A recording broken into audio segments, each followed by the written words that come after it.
Does anybody really care about Jake Paul anymore? Like, let's just be honest for a second. I'm making this video because I am, like, kind of tired of seeing all of these updates surrounding Jake Paul's boxing career. Like, dude, we do not care. Like, actually. This dude was at the top of YouTube during 2017, and it blows my mind how hard he fell off. Like, it's crazy to me. And the thing that doesn't make sense to me, right, is I get it if you're passionate about boxing, you know, you want to punch somebody's head in and break their teeth. You know, we all get those urges, but I don't understand why you would throw away your entire fan base and try to regain a new one in the boxing world. Because, you know, I think back to 2017, which is crazy that was almost like 5 years ago now, but I think back to 2017, right? Literally everybody at my middle school was talking about this guy. Like, you would even see the girls at lunch with the It's Everyday Bro backpacks, like the Jake Paul signature backpacks. I'm not even joking, like I actually saw people with those bags, and it was crazy. Everybody was talking about this dude. My parents would make jokes to me about this guy. I remember one time actually at like a family gathering, I think my uncle literally asked me if I was a Jake Pauler. Like, I could not believe my ears. But this dude was no meme at the top of YouTube for like a minute. And I know that everybody has their high points, like everybody peaks in their internet career, and you know, the internet chews you up and spits you out, and then you get replaced by the new hottest creator, right? Nobody can stay on the top forever. But it feels like Jake Paul literally made the choice to just like throw away his career. I think a good example of somebody pretty naturally falling off is Ninja, right? Ninja on Twitch used to be the biggest guy, getting like 100,000 viewers per stream. Everybody was talking about this guy. I mean, shit, I was a pretty big fan of Ninja too back in his prime. Like, I was doing the pon.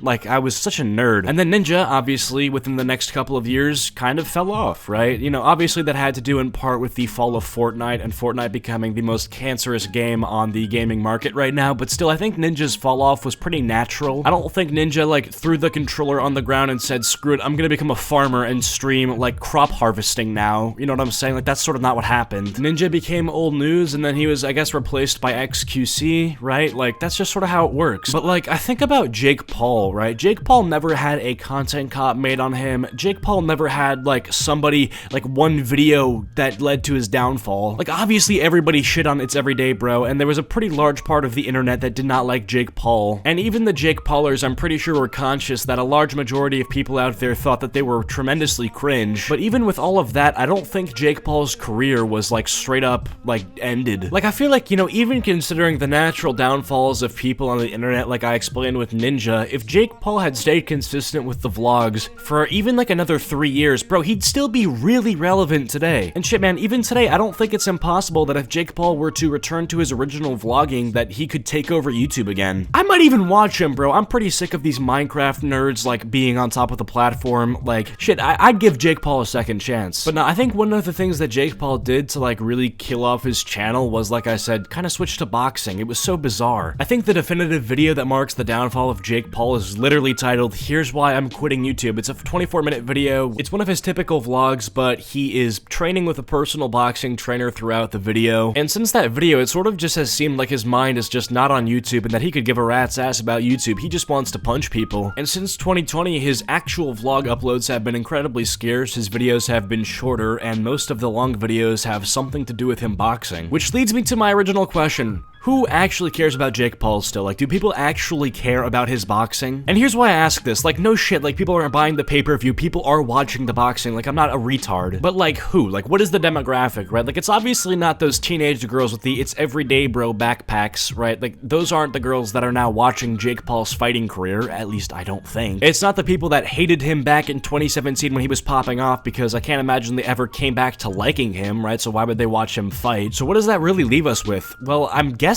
maybe it's just people that are into MMA and like boxing and stuff that just want to watch a fight, and when they hear, like, I guess a name that they're semi-familiar with, they're just down to watch it, right? Here's the thing, like, obviously these pay-per-views are generating a lot of revenue, but it's hard to pinpoint why. Obviously the Jake Paul fan would say, oh yeah, obviously people are buying the fight because they want to see Jake Paul because he has a lot of fans. But I disagree, dude. I think a lot of people buy the fight because A, it's a fight, some people just want to be entertained, it's entertainment. B, there are people that are like really into boxing in general, general. C, the person that Jake Paul is boxing has a lot of fans probably too, right? Like, it's not like Jake Paul's boxing little Jimmy on the sidewalk for a couple bucks. Jake Paul's actually fighting real fighters, believe it or not. But besides that, dude, like, who else is really buying the fights? Like, I don't know. Like, I'm kind of left with no answers. Like, here's the thing. Like, I would get it if people were watching Jake Paul box, if Jake Paul was constantly uploading to his YouTube, right, and like getting the grind in and getting a lot of views on the YouTube website, but that's just not happening. Like, it's just not. Like, I can imagine somebody like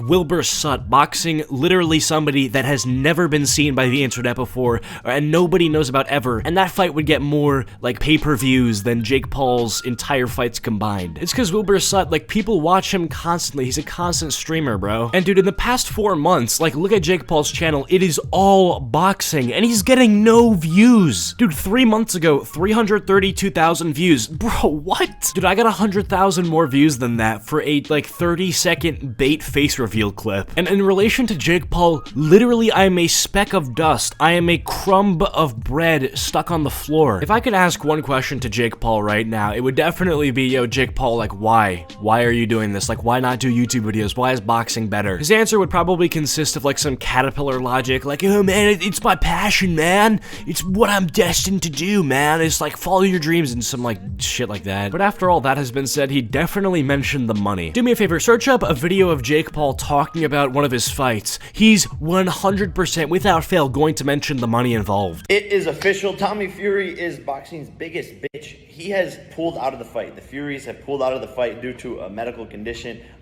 Who knows what the fuck is going on in that camp? I think he has a bad case of bursitis. I couldn't believe the news at first. It still doesn't even seem real.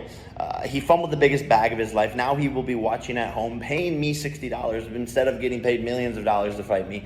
I fought with a broken nose. I fought sick. Get the fuck over it. This is boxing. Yeah, I mean, you can clearly hear it. Yeah, man, you fumbled the biggest bag of your life, man. You're gonna be paying me $60 to watch me from your flat screen at home. I was gonna pay you so much money to fight me. Oh, you're sick? Oh, you don't feel well? Oh, you're dying of cancer? Oh, everyone in your family died of cancer? Man, it's boxing. Get over it, man. Like, dude, what are you on about? This guy claims he's sick. Maybe he is, maybe he isn't. I don't care. But, like, what does money have to do with that? Do you think that just by, like, bringing up the millions of dollars this dude's cold is instantly gonna be cured or whatever? I don't know, man. The dude you're fighting is probably already super rich, so I don't think it matters to him. It's official. He was scared. I think the pressure got to him. The shit talk got to him. That's the bad news, guys. The good news is that Mr. Tyron Woodley, we called him up. We were like, hey, you want to take the fight? He has been training. He goes, sure, I'll take the fight. Let's do the rematch. Run it back. I'm giving him $500,000 extra if he can knock me out. Jake Paul versus Tyron Woodley too. Leave no doubt. I didn't knock him out the first time. I'm coming back, and I'm getting that crazy W, the crazy highlight reel knockout. December 18th, the show must go on. Wait, no, I figured it out. I cracked the code. The reason why he's doing boxing and getting all these pay-per-views is because, like I mentioned earlier, the people that hate this guy, they are gonna watch because they want to see him get knocked out. I mean, my logic earlier was, oh yeah, they don't like him, they're not gonna watch because they don't like him, right? No, they will watch because they want to see him get, you know, beat up. I mean, maybe the plan all along has been to get people to hate him as much as possible so that they'll buy the fight with the hope that he'll get knocked out. Honestly, though, it's anybody's guess at this point. If you guys did end up enjoying this video, please be sure to leave a like and subscribe if you're new to the channel. Comment down burrito if you made it to the end of the video, and I'll try to heart your comment. Big thanks to all my channel members as always, and follow my social medias. Links are all in the description below, and I'll see you guys later. Peace.